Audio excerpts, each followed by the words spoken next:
Good evening, Quincy. My name is David Jacobs, and I'm running to be your next Ward 1 City Councilor. I'm a father of two and married to my wonderful wife, Alice, where we live in Howes Neck, where we're raising our family and building our future. I'm proud to say I'm a fifth-generation Howes Neck resident, and now my kids, the sixth generation, are growing up right here in our city. Before becoming a teacher, I served as both a law enforcement officer and a firefighter. Today, I work as a public school teacher, where I see every day how strong communities are built through service, accountability, and trust. And that's exactly why I'm running, because trust in our city government has been slipping, and it's time to get Quincy back on track.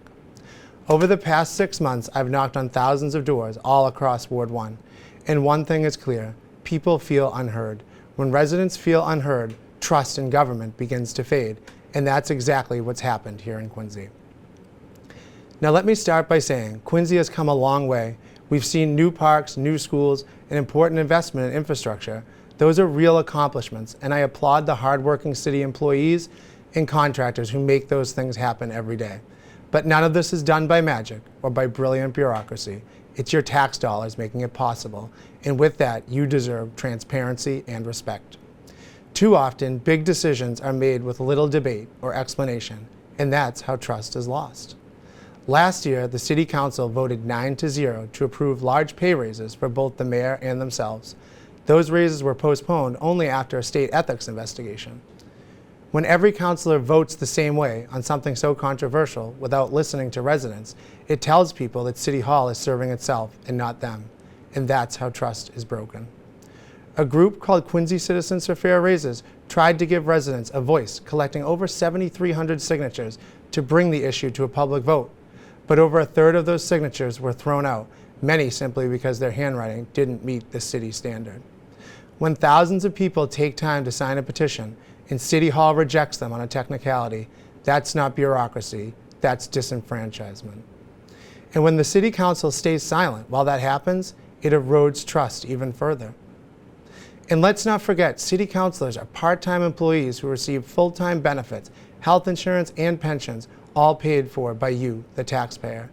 I believe in fair pay for fair work, but also in fair representation.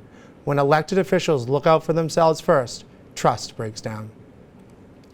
Many residents have also spoken about the saint statues to be placed at the new Quincy Police Headquarters. I respect faith deeply, but public buildings should represent everyone, not just some. When the council avoids hard conversations like this, people start to wonder whose voice really matters. And again, that's how trust erodes. Another issue is the lease for Granite Links at Quarry Hills. Right now, the tenant, not the city, is proposing the terms of the lease, and that's backwards. We should be protecting taxpayer interests, not private profit.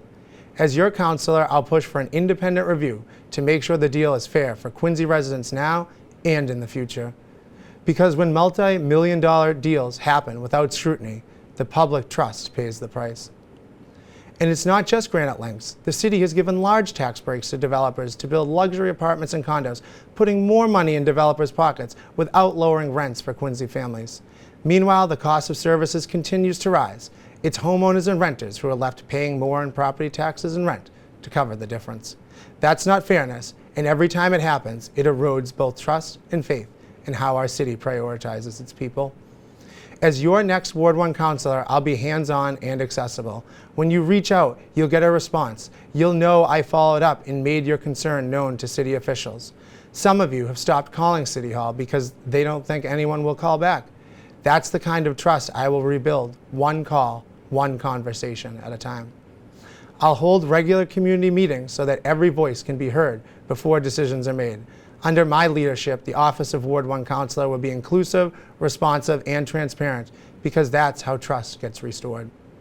I want to be clear, at the end of the day, this election is not about a tally card of projects that the current administration has completed. This election is about restoring trust in our city government. Over the past several years, we've seen that trust erode as elected officials took votes in direct conflict with the people they represent. I am running along with other new voices in this race to restore that trust, rebuild that transparency, and to return City Hall to the people that it serves. Because once trust is restored, progress will follow.